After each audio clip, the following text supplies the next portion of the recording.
también ya queremos recibir a nuestro invitado y con él habíamos hablado al inicio del programa inclusive que íbamos a poder resolver o de alguna manera alguna de las inquietudes y preguntas que tiene que ver sobre todo con la facturación electrónica.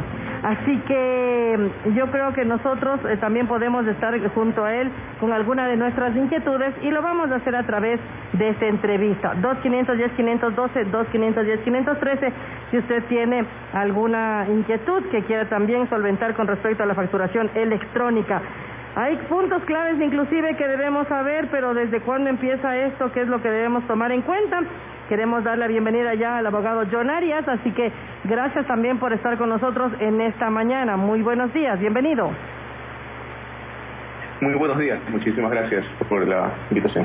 Es importante, mi estimado abogado, siempre tener en cuenta acerca de lo que se va a desarrollar y lo que va a empezar justamente con esto de la facturación electrónica, abogado.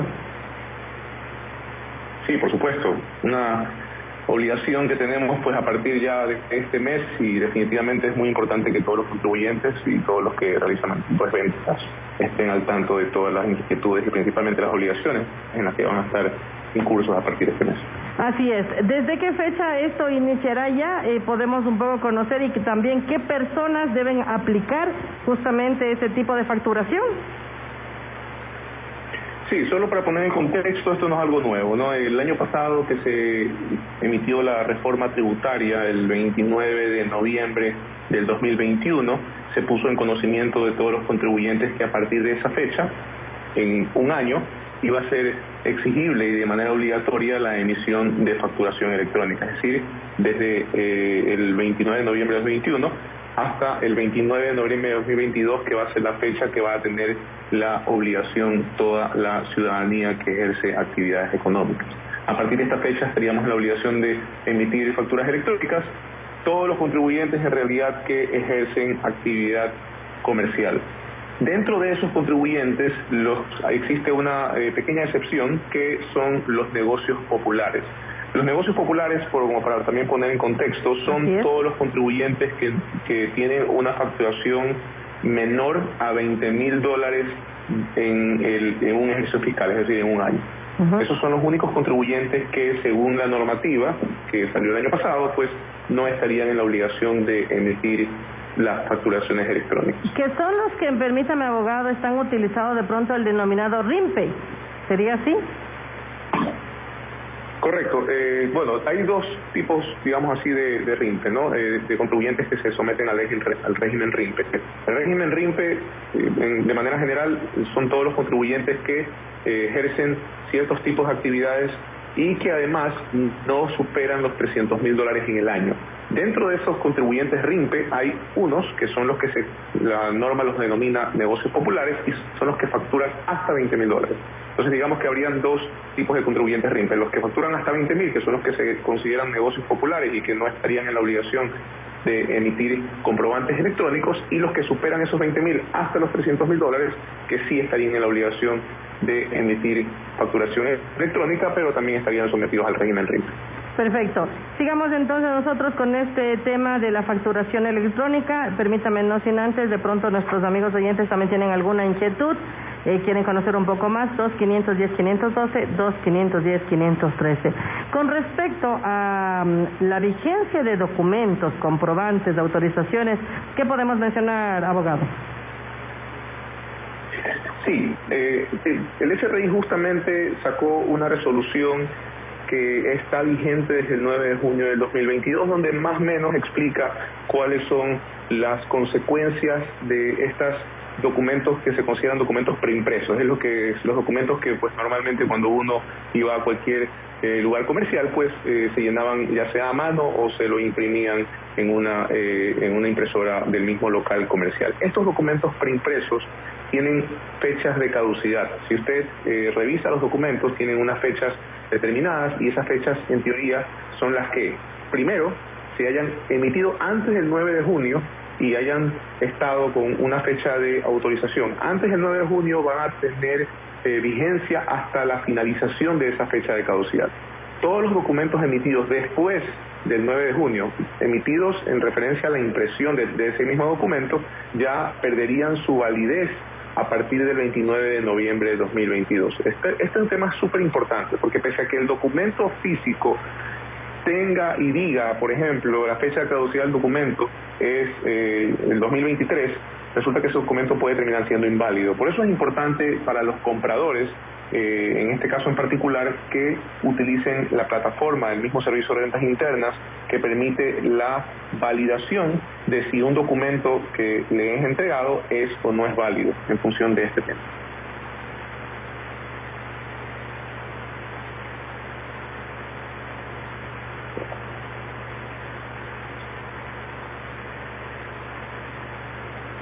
Hola.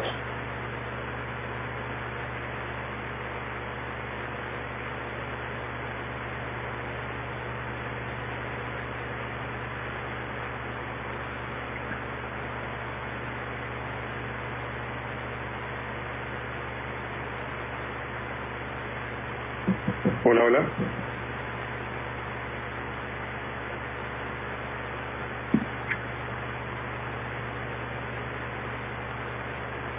Si hace de esta facturación electrónica, abogado, ¿qué es lo que sucede en cambio ya con la firma electrónica? Perdón, parece que hubo una falla técnica, no le escuché. ¿Me podría repetir la Claro que sí, claro que sí. Estamos vía Zoom, queremos mencionarles a nuestros amigos oyentes, sin embargo, con este enlace estamos manteniendo este tema de la facturación electrónica con el abogado John Arias, y hablábamos acerca de la facturación electrónica, de estos comprobantes, y también podemos hablar de la firma electrónica, abogado. Sí, claro. Bueno, la firma electrónica es un mecanismo de validación de que los documentos electrónicos que se emiten son documentos autorizados electrónicamente. Digamos, ya la firma electrónica per se es la validación técnica o tecnológica que sirve para que se pueda emitir este documento electrónico que es la facturación electrónica. Digamos, los contribuyentes en sí están un poco en la obligación de obtener esta firma electrónica que, como menciono, sirve para poder validar de manera tecnológica y adecuada, pues que el contribuyente que emite este documento electrónico es realmente la persona que dice ser, ¿no? Ahora también, un poco para estar al tanto también con respecto a esta firma electrónica, se lo hace a través de los medios que se han mencionado justamente, y que son las páginas donde podemos enlazarnos a través del Banco Central, del Registro Civil. ¿Qué tomar en cuenta un poco también? Porque, claro, muchos de nuestros amigos oyentes tal vez estarán iniciando con esto de la facturación y mencionan, ¿y ahora cómo hacer este proceso de la facturación, de la firma electrónica, perdón? No sé si podemos también dar algún tipo de recomendación, un poco también de requisitos que necesitamos justamente, abogado. Sí, yo creo que la forma más práctica es aprovechar las herramientas que permite o entrega el Servicio de Rentas Internas de manera gratuita a través de su página web, y que permiten que los contribuyentes, pues que a lo mejor no tengan este conocimiento de cómo llevar a cabo este tipo de tramitología, utilizar las mismas páginas o el mismo sistema del Servicio de Rentas Internas, que de manera gratuita en su página pues le permite a ellos ingresar y emitir estas facturas electrónicas que al final del día son requeridas pues para poder ejercer esta actividad de ahora en adelante. ¿Una firma electrónica tiene la misma validez que una firma física, abogado? Sí, por supuesto. De hecho, una firma electrónica permite de manera tecnológica hacer un mapeo, por ejemplo, de dónde se firmó un documento, porque permite hacer un análisis o rastreo del IP de la emisión de una factura electrónica, y da mucha, digamos, más validez, y porque tiene ciertos niveles de rastreo detrás de esa firma, ¿no? Como no lo tendría una firma física, ¿no? Una misma firma física, al final del día, uno se basa en la suposición de que realmente la persona que firmó, y luego de recibir un documento asume pues que es cierto porque esta persona lo firmó. Sin embargo, la firma electrónica le da un poco más de trazabilidad realmente de la persona que al final termina haciendo la firma. Bueno, y nada más ya para finalizar con esto de la firma electrónica, nos están dejando una pregunta, queremos mencionarla, mi estimado doctor. Hay muchos delitos cibernéticos, nos mencionan, la firma electrónica también podría estar dentro de ellos, o podría tal vez tener alguna situación de reemplazo de identidad, un poco de robo de información de datos. ¿Podríamos mencionar de eso, doctor? ¿Qué hacer? ¿Realmente se puede también tener algún tipo de delito informático, podríamos decir, con la firma electrónica? Sí, por supuesto, digamos, todo termina estando al final del día en la buena voluntad, ¿no? Al final la validación de primero tenerla sí requiere pasos previos que a lo mejor, como mencionaba, una firma física no los requeriría, ¿no? Esto quiere decir, por ejemplo, cuando uno saca una firma electrónica con este tipo de empresas que realizan este tipo de tramitologías, exigen, por ejemplo, un video donde de la misma persona, que a través de la cédula se pueda validar que la persona que está grabando el video sea efectivamente la persona, y así le entregan una firma electrónica a través de un video, lo cual en una firma física, por ejemplo, sería mucho menos validable. Pero efectivamente estos delitos electrónicos son asimismo sancionables como delitos de falsificación, así como lo fuera también una firma física, ¿no? Bueno, hay que tomar en cuenta también todo esto, estimado abogado, sobre todo porque, claro, ahora la tecnología nos lleva inclusive ya a tener este tipo de facturación, comprobantes, un poco más de registros, inclusive financieros y económicos, y claro, también está involucrado nuestros datos personales, pero yo creo que hay que tomar en cuenta todo esto. ¿Qué es lo que nos recomendaría, por ejemplo, en esto de la firma electrónica? Y un poco también hablando de las facturas electrónicas. Si es bien cierto, ya tenemos de alguna manera los parámetros para ser utilizadas, pero ¿qué es lo que deberíamos de pronto tomar en cuenta para evitarnos cualquier complicación, especialmente con este tipo de situaciones que se podrían dar? Yo creo que lo que hay que un poco analizar cuáles son los beneficios que nos trae la factura electrónica, ¿no? Para que la ciudadanía entienda un poco cuál es la visión del Servicio de Rentas Internas, y es una visión internacional en realidad, donde se busca que toda la emisión de este tipo de comprobantes sean más rápidos, eficaces y lleven a disminuir todas estas cargas que hoy vemos un poco complicadas, ¿no? Recordemos en el pasado cuáles eran las obligaciones cuando uno metía una factura física. Tenía que cumplir con ciertos requisitos formales, como por ejemplo que esa factura física emitida tenía que ingresarla en un anexo transaccional, que es un anexo, digamos, un poco complejo, que tiene que llenar muchos datos, mucha gente tenía que hacerlo de manera manual, y todo este tipo de trámites implican tiempo, y el tiempo implica dinero, implica inversión, implica contratar gente, ¿no? La factura electrónica permite, y en función de lo que el SRI permite, es que ya no necesiten realizar todo este tipo de tramitologías, es decir, ya no llenar esta información que el SRI sí la necesita de manera física, porque ya le va a llegar electrónicamente. Entonces ya el SRI ya no debería requerir en un corto plazo todos estos anexos transaccionales, porque ya va a tener la información de manera electrónica. De hecho, en la actualidad, como mencionaba, el SRI en este tipo de anexos, por ejemplo, que como menciono son súper complejos y uno requiere de personal de apoyo para que pueda lograr cumplir con las obligaciones tributarias, en la actualidad lo físico sí se llena y lo que es electrónico no se llena.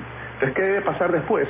Que ya lo electrónico no se va a llenar. Entonces es muy probable que si ya uno emite toda su facturación a través de facturación electrónica, no estaría en la obligación de presentar toda esta información, que hoy realmente es un trámite engorroso, la llenada de información, y necesita más recursos para poder cumplir con las obligaciones tributarias. Entonces creo que al final del día la agilidad que exige el comercio está totalmente empatada con esta facturación electrónica y esta tecnología, esta transformación digital que de alguna forma está haciendo el Servicio de Rentas Internas dentro del país.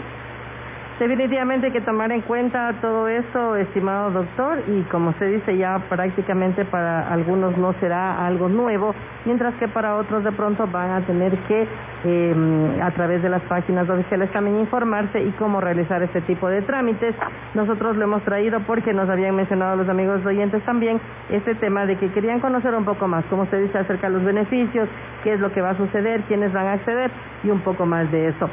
Ya para finalizar, ¿cuál sería la recomendación recomendación final entonces, mi estimado doctor, con respecto a la facturación electrónica y también algo que estamos tratando ya a diario, creo yo, que es la firma electrónica?